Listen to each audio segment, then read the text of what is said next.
Hello, hello. Welcome to Kinship.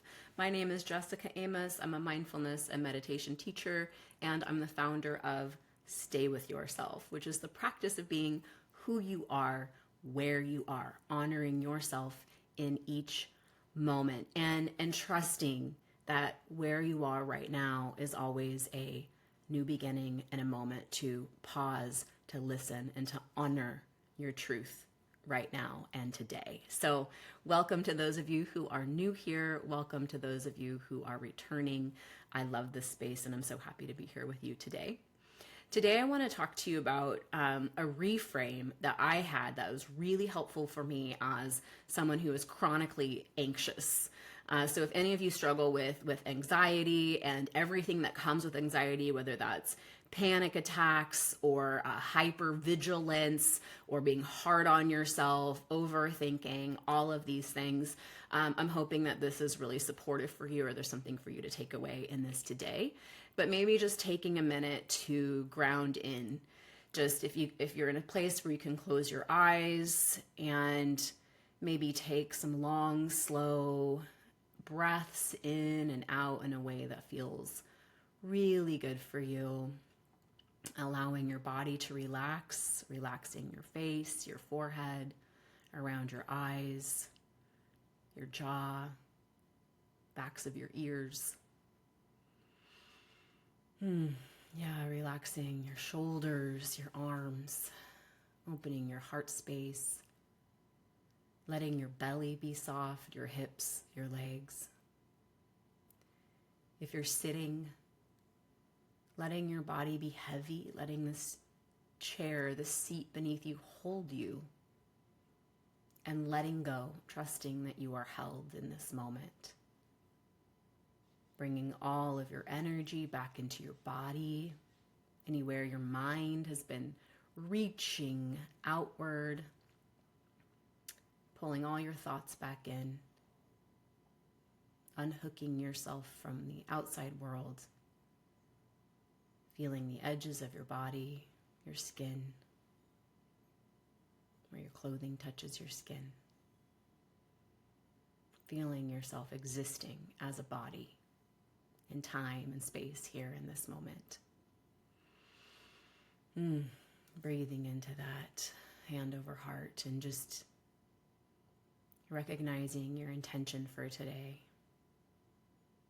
That you're here to heal, to grow, to learn, to stay with yourself, to honor yourself, and to honor one another. Breathing into that, opening your eyes if they were closed as you're ready. Whew.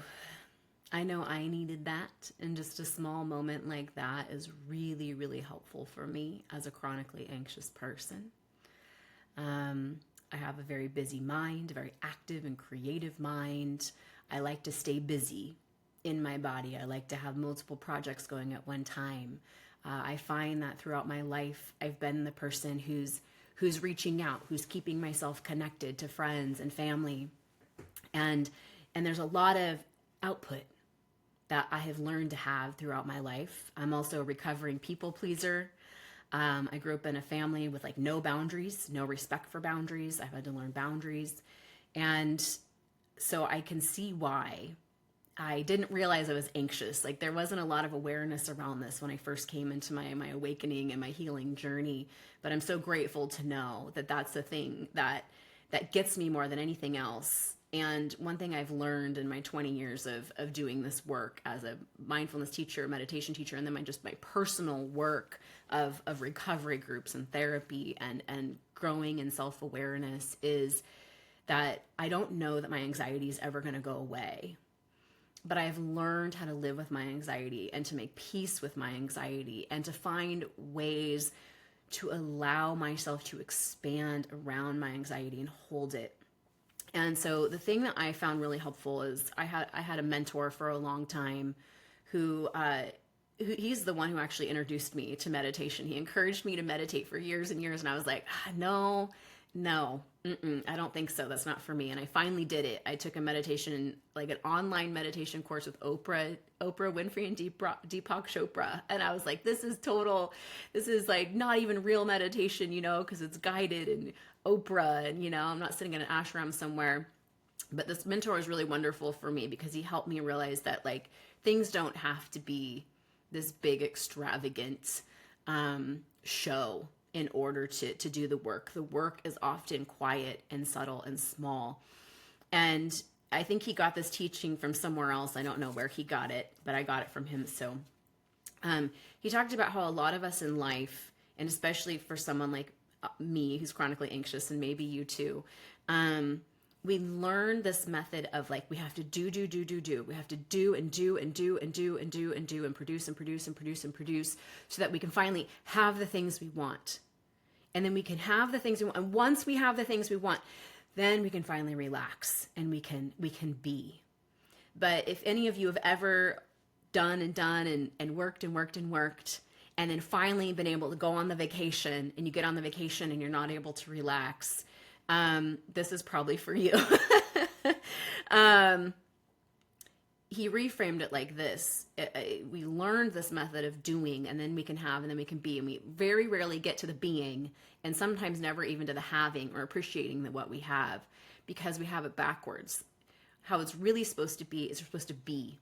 To be in our beingness. And again, that's what like a mindfulness practice or going on long walks or a yoga practice or anything that kind of takes you inward and stills you down and allows you to be with yourself. You need to be in your beingness without any doing. And it's in that beingness that you're able to listen to your own inner guidance and your own wisdom and know your own heart and know your own mind. And then when you take action, your action is clear and it is focused and it is in alignment with your truest heart's desire and that inner wisdom, that inner voice, whether that's the voice of God within you or your highest self or your wisest inner self, that inner meditator. Your actions and your doing is now in alignment.